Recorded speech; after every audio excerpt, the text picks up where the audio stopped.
Hello everyone. Welcome back to another video on Elite Academy and welcome back to our daily issue analysis, Dia.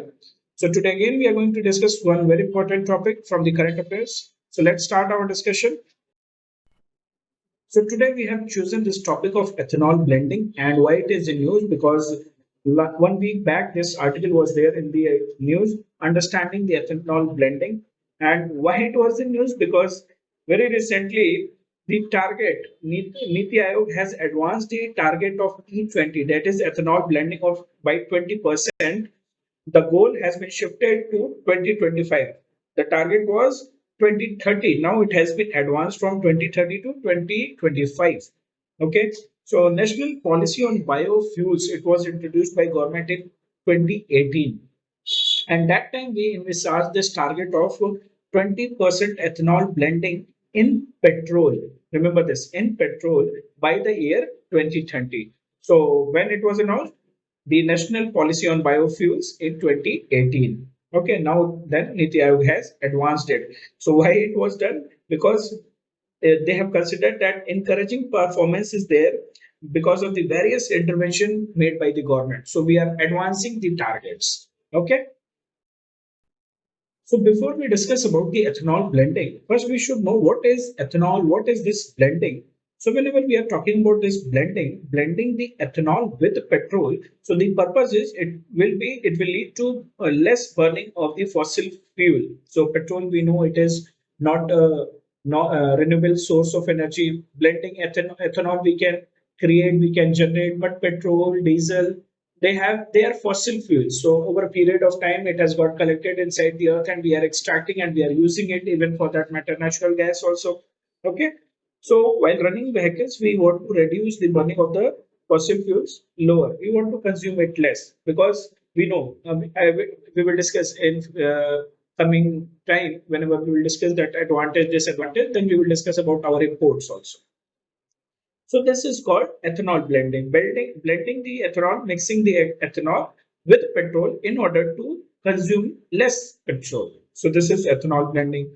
Whenever we talk about ethanol, so what is ethanol? Ethanol is an agriculture byproduct and it is mainly obtained from whenever we are processing the sugar from sugarcane, then we obtain it. But there are other sources also like rice husk or maize. From that also we can uh, generate ethanol.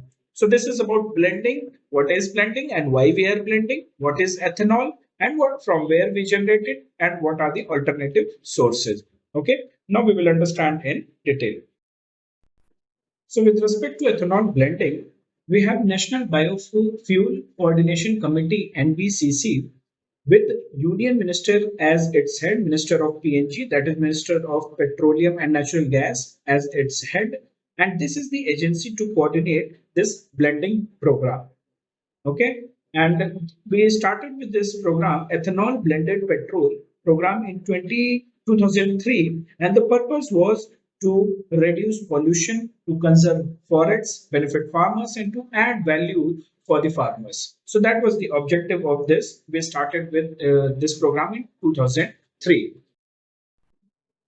So if we talk about ethanol blending, so we have already discussed that national policy on biofuels in 2018 envisaged or they kept this target of ethanol blending, 20% of ethanol blending by 2030. And now we are discussing that Niti Aayog has advanced it. So what happened on June 5th, that is World Environment Day, June 5th, 2021, Honorable Prime Minister Modi ji, he released the report of the expert committee. Expert committee on what? On roadmap for ethanol blending in India by 2025.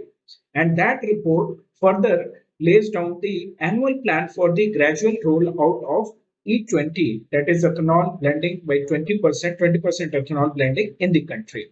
So the report is setting out a roadmap process and it is proposing certain milestones. We will see what is that and how we can achieve that target of ethanol blending E20 by 2025. So with respect to ethanol blending, as I told you that roadmap has been laid out. So this roadmap milestones are that it is talking about raising pan India production capacity from 700 to 1500 crore liters So that is raising the pan India ethanol production. So production capacity has to be first improved.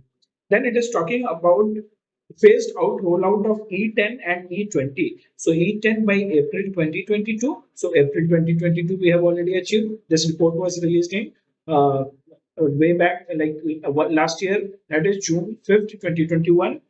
And the target of phasing out E20 is that phased rollout of E20 should happen from April 2023, and its availability should be there by April 2025. So from next year onwards, this A20 E20 should be phased out rollout should happen. Okay. Then it is also targeting about nationwide educational campaign that why people should adopt the ethanol blending, why they should go for it. Okay. So this is one aspect there. Also, it is talking about encouraging the use of water sparing crops. Basically, if we talk about sugarcane, if we talk about other crops which consume lot of water, so here, and if we are making ethanol from that, then it is not good for the nature as well. It is not good for the environment, and already we are reeling under water scarcity. So this, the report, the expert committee is saying that we should encourage the use of water-sparing crops like maize to produce the ethanol. And it is also talking about promoting technology for production of ethanol from non-food feedstock. So sugar, cane or maize, they are the food crops. It is feedstock for humans or for animals. So how we can produce ethanol from non-food feedstock for related to that technology promotion has to be done.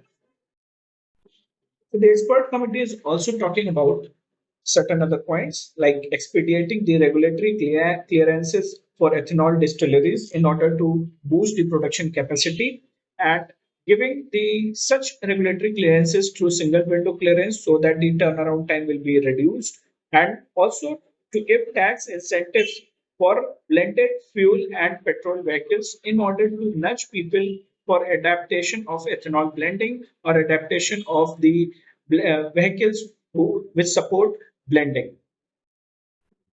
So the expert committee has already told that what all has to be done, gradual phase out and the targets which we have kept. And as part of national policy on biofuels, we are doing this ethanol blending by 2030. That was the target. If we talk about the producing distilleries, so we have Department of Food and Public Distribution as the nodal department for the promotion of fuel grade ethanol producing distilleries in the country. And we know that what the expert committee told with respect to that, single window clearance, regulatory clearance is should be faster. Also, we have one another scheme that is Pradhan Mantri G1. So, what is the full form of G1? जैव ईंधन वितरण वातावरण अनुकूल फसल अवशेष निवारण निवारण योजना. So basically, वातावरण अनुकूल means eco-friendly according to the environment. Fasal means crop. Okay, so this is focusing on to create an ecosystem for setting up commercial projects and R&D, research and development in second generation, that is 2G ethanol sector. So keeping these points in mind, that what all steps has been taken, what expert committee is saying, what is the policy, what are the agencies which are there involved in this. Now we will discuss the rationale behind the ethical ethanol blending.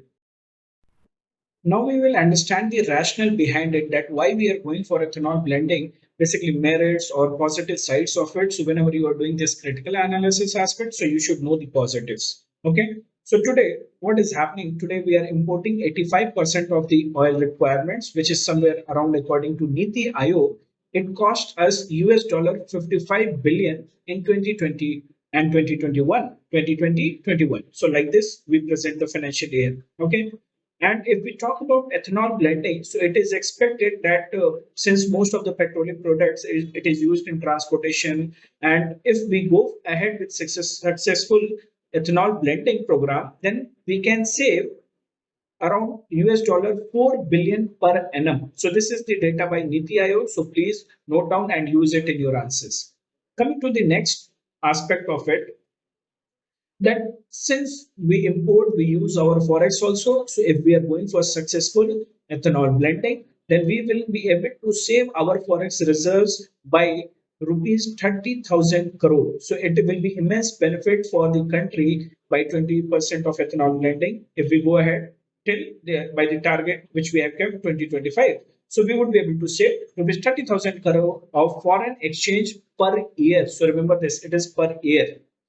Next is the aspect of less polluting. So yes, if we all know that the ethanol blending, it will have lower carbon emission, so reduced pollution will be there. It will lead to better air quality, environmental preservation, whatever we are talking about. Why it will happen? Because ethanol burns completely, emitting nil carbon dioxide. And by using the leftover residue from rice harvest to make ethanol, stubble burning will also reduce. So add two both components in your analysis. One, that ethanol burns completely, and second, the leftover of rice harvest, so जो stubble burning का problem है, that will also reduce. Okay, so this is second aspect. Next aspect, two components you should remember it. Next is definitely if we go ahead with this, our imports will reduce. Then another dimension of self-reliance. And whenever we talk about Atmanirbhar or indigenous aspects, so we will become Atmanirbhar, self-reliance it will give to. We will not be dependent upon other countries. So it will aid or we will abide by the principles of Atmanirbhar.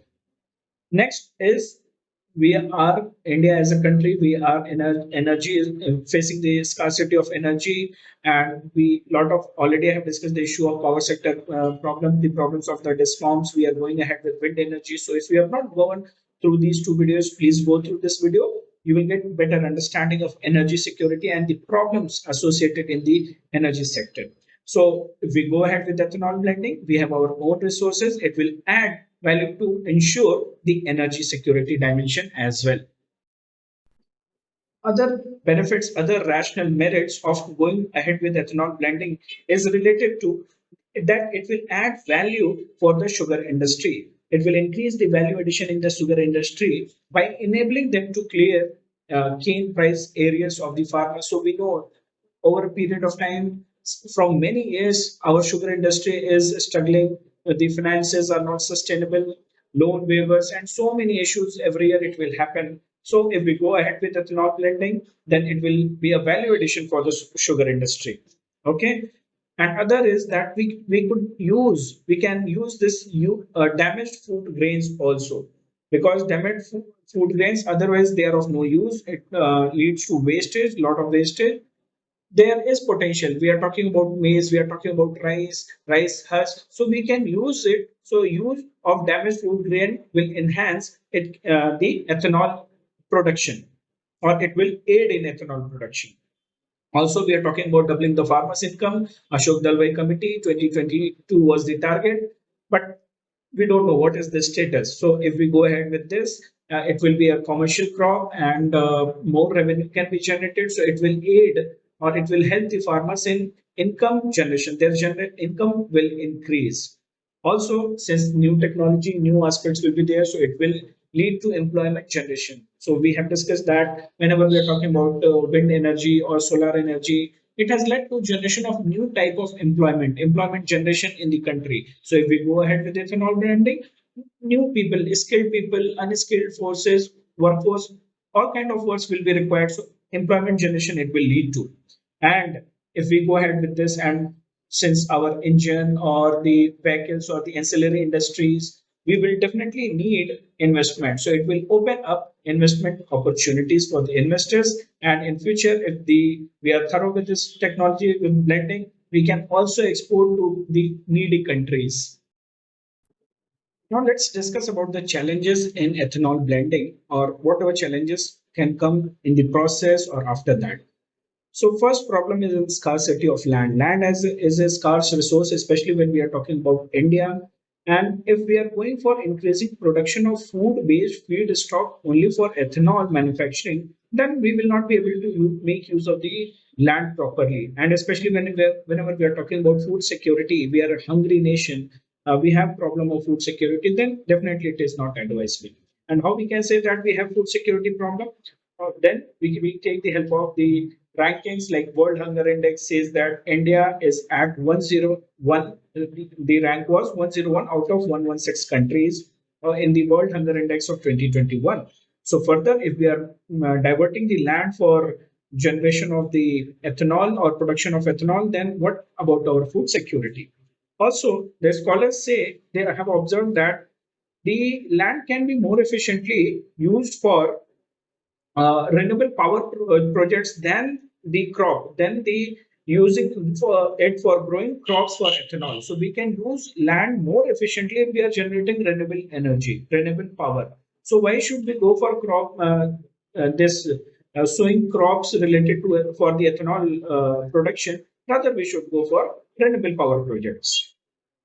Another dimension of challenge is engine modification. So we would require engine modification in the vehicles, and that especially for E20 to make it E20 compatible, and that will require not only the modification of engine but also the material compatibility. We have to check the rubbers or the plastic components which is used. Okay, so we have to check whether they will be fuel efficient or fuel efficient compliant will be there or not. Okay, so new vehicles will need engine modification. Next is loss of fuel efficiency.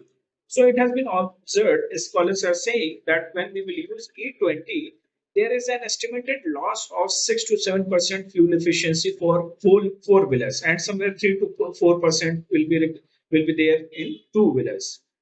Okay, so and this was the observation with respect to the when the petrol was blended with E10, 10% blending was only done. Just imagine what will happen with respect to E20. Okay, so the loss will be further. Okay, now another dimension is large scale investment in infrastructure required. Large scale investment will be required for skilling, for vehicle stocks, existing, we need to clear that. Skilled technicians will be required. Strategy would be required. Early planning of required infrastructure will be there. We need to monitor it in a robust manner. So overall infrastructure, be it planning, implementation, regulation, everything has to be changed, be it this skill sets of the people, technicians. So we need a lot of investment with respect to make this scheme successful with respect to the infrastructure. Other set of challenges are that higher cost of ethanol. So the prices of ethanol produced in India are higher when we compare it with the global players. And not only that, that is because of why the end product is costly, because the cost of raw materials is costly. The sugar cane or the food grains, which are fixed by government to support the farmers. So that is the aspect of raw materials. Also, it has been observed that the climate change is impacting the yield and harvest. So, in future, if we go ahead with the ethanol crops or specific crops for ethanol production of ethanol, then the yield and harvest of that crop will be also affected because of the climate change. So, that is another risk which is there, which is waiting for us.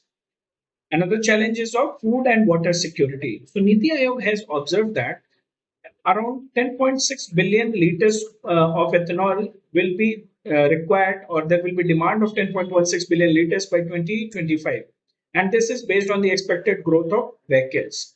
Okay, so they have observed this. So if we are going for production of ethanol, so there was another study, data is there that 1 ton of sugar cane, if we are producing, that 1 ton of sugar cane, from that, we can extract 100 kg sugar and 70 liters ethanol, which means that for 1 liter of ethanol, around 2,860 liters of water will be required, because water guzzling crop. And if we are going for grains, in order to fulfill the demand of 10.216 billion liters by 2025, we need to divert 16.5 million metric tons of grains, which is again water will be required. So it will affect our food and water security, where already we are struggling. Next is the issue of handling, because ethanol being highly flammable liquid, it will be obligation for safety and risk assessment also. So the overall cost and the risk factor both is going to increase in order to handle ethanol as a fuel. Now let's discuss the way forward. We have discussed the challenges, we have discussed the rationale, we have discussed the evolution. why it is in news. Now let's discuss the way forward. So the first way forward is that whenever we are talking about ethanol blending, basically why we want. So rational we have seen, but major agenda is that we want clean fuel. We want to reduce our dependency. So in order to achieve that goal, that emission reduction, we can also go for alternative technology. It can be through enhanced electronic vehicle uptake or renewable energy generation, where we are talking about zero emission through charging, or zero emission through wind energy, or solar energy. So we need to evaluate the status of alternative technologies whenever we are comparing it with the ethanol blending. Next, we should also find out, even if at all, if we are going for ethanol blending, then we should also find out the center must look at the ways to reduce the program's dependency upon sugar cane. We need to find out alternative feedstock like agriculture waste, recycled cooking oil, which provides far more environmental friendly biofuels. Okay, so alternative feedstock for biofuels. Already in a way forward automobile sector, they have told that they will be material compliant by 2023. So material compliance means not only engine, be it the petrol points or the plastics, the rubber, the steel, and other components in the vehicle which would be needed to be compliant in order to hold or store the fuel that is 20% blended with ethanol. Also, we should talk about the for better acceptability of the higher ethanol blends in the country. Let's say if I'm a consumer and if I have to accept blended ethanol, then definitely the retail price of the blended petrol should be lower than the normal petrol. And for that, government can even provide tax breaks on ethanol. Okay, so this is about the way forward. Also, we can have a learning from international scenarios. So Brazil already, US, China, Canada, everybody is going for ethanol blending. They have already ethanol blending programs, but Brazil is the leader. Brazil stands out. Okay, as a developing country, so it has legislated that ethanol content in petrol should be somewhere between the range of 18 to 27%, and it finally touched the 27% target in 2021. So how they are doing, what they are doing, we should learn from them. Okay, so the focus is more on shifting our focus from the first generation, that is, you on the first slide you would have seen first generation was dependency upon sugarcane. Now we want to shift our focus to the second generation ethanol blending, that is from other sources: rice, maize, corn, woody, wood, bamboo. Okay, so we should look for alternative. Then only our 2G ethanol blending can be successful. So this is it with respect to this discussion, this video. Hope you enjoyed. You must have got the clarity that why it is in news and what government is targeting. So whenever you are covering again and again, we reiterate, cover it in holistic manner. Whatever you are covering, then only it will make sense. Don't run after material. Don't run after the news. Cover it holistically and understand it. Okay, so take care, guys. We will meet. So today is Friday. We will meet next on Monday with respect to the BI initiative. But yes, we will come up with few more videos, other topics. Okay, so stay tuned. Take care. Bye bye.